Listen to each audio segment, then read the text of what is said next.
కనిష్ట ప్రయత్న సిద్ధాంతాన్ని లెవిన్స్టన్ ఎందుకు ప్రతిపాదించినాడు? అభివృద్ధి చెందుతున్నటువంటి దేశాలలో ఆర్థికాభివృద్ధిని సాధించాలంటే కనీస స్థాయిలో పెట్టుబడిని పెట్టాల. ఎందుకు కనీస స్థాయిలో పెట్టుబడిని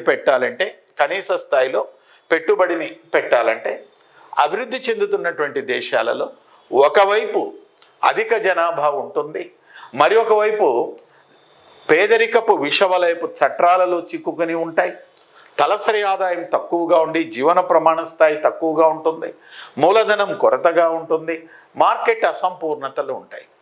అందువల్ల ఇవన్నీ కూడా ఆర్థికాభివృద్ధి సాధనకు ప్రధానమైనటువంటి ఆటంకాలుగా ఉంటున్నాయి.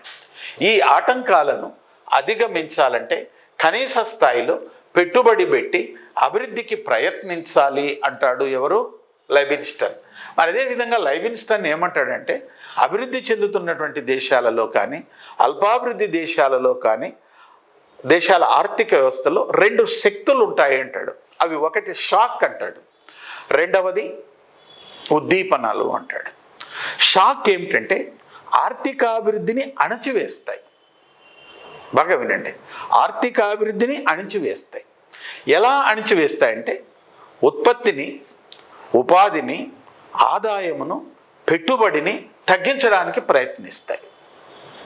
మరి ఇలాంటి వాటిని ఈ షాక్ని అధిగమించాలంటే కనీస స్థాయిలో పెట్టుబడి పెట్టాల.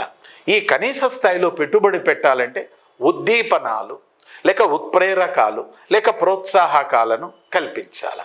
ఈ ప్రోత్సాహకాలను ప్రకటిస్తే ఆర్థికాభివృద్ధి వేగవంతం అవుతుంది. అదేమవుతుందంటే ప్రభుత్వము పెద్ద ఎత్తున ఉద్దీపనాలు లేక ఉత్ప్రేరకాలు, ప్రోత్సాహకాలను ప్రకటిస్తే ఏం జరుగుతుంది? ఉత్పత్తి పెరుగుతుంది. ఉత్పత్తి పెరిగిందనుకో ఆదాయం అనేది ఉపాధి వస్తుంది. ఉపాధి రావటం వల్ల ఆదాయం అనేది వస్తుంది. ఆదాయం రావటం వల్ల వినియోగం పెరుగుతుంది. మరి ఒకవైపు పొదుపులు పెరుగుతాయి. ఫలితంగా పెట్టుబడికి నిధులు ఏర్పడి ఆర్థికాభివృద్ధి అనేది పెరుగుతుంది.